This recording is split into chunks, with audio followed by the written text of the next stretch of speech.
President Jamiat Ulama इस्लाम पारां हज़रत उमर फारूक रज़ियल्लाहु तआला अन्हु जी शान में गुस्ताखी ख़िलाफ़ नामालूम शरपसंद माण्हुनि ते कुंभ थाणे ते इंसित दाख़िल कराई वई ऐं इंतज़ामिया खे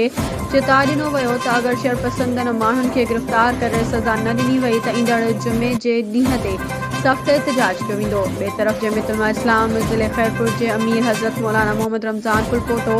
मुफ्ती सनाउल्लाह जमाली, मुफ्ती एहसानुल्लाह गंभीर, मौलाना मोहम्मद अरशद खोड़ो, अली बख्श ब्रोही ऐं ॿियनि कुंभ में हज़रत उमर रज़ियल्लाहु तआला अन्हु जी शान में गुस्ताखी कंदड़नि जी सख़्त लफ़्ज़नि में मज़म्मत कई।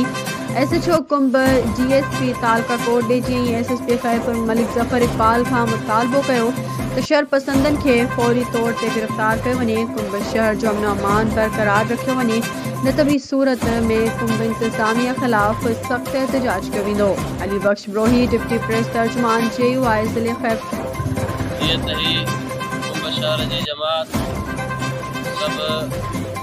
इस्लाम पसंद है मुसलमान अमन पसंद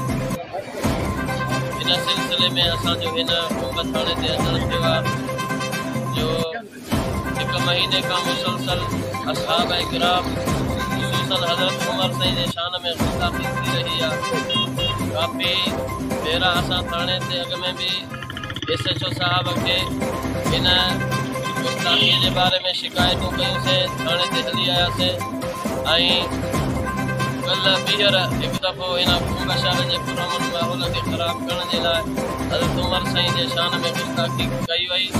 उन जे लाइ नाज़ेबा लफ़्ज़ इस्तेमालु कया विया जेको कोई बि मुसलमान बर्दाश्त नथो करे सघे। असां सम्झूं था त हिकु सोचियल सम्झियल साज़िश तहत कुंभ शहर जे पुरअमन मज़हबी माहौल खे ख़राब करण जी साज़िश थी रही आहे ऐं असां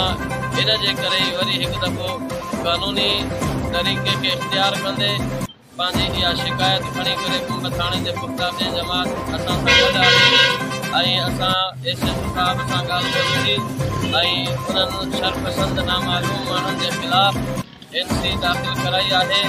ऐं असां इंतज़ामिया खे इहा अपील कई आहे त उहे जल्द अज़ जल्द हिन पुरअमन माहौल खे ख़राब कंदड़ शरपसंद जेके बि माण्हू आहिनि जेके असहाब किराम ख़लीफ़ा दुआम हज़रत उमर साईं जे शान में गुस्ताखी कनि था पिया ऐं हिकु टारगेट बणायो वियो आहे इन शहर खे मज़हबी हिसाब सां ख़राब करण जे लाइ इंतज़ामिया खे गुज़ारिश कईसीं। उन्हनि असांखे यकीन ॾियारियो आहे त असां 3 ॾींहंनि जे अंदरि इन माण्हुनि खे शरपसंदनि खे मुजरिमनि खे गिरफ़्तार करे उन्हनि खे सज़ा ॾींदासीं ऐं असांखे बि यकीन आहे त इंतज़ामिया असांजे शहर जे पुरअमन माहौल खे बरक़रार रखण जे लाइ पंहिंजो उपाउ वठंदी ऐं पंहिंजो उहो क़ानूनी तरीक़ो इख़्तियार कंदी ऐं वधीक जमात जेकॾहिं 3 ॾींहंनि ताईं असांजे इन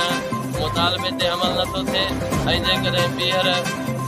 ॿीहर अहिड़ी शरपसंदनि का बि हरकत कई त पोइ असांजी जमात एहतजाज जो ऐलान कंदी। थी सघे थो त असांजी जमात धरणे जो ऐलान करे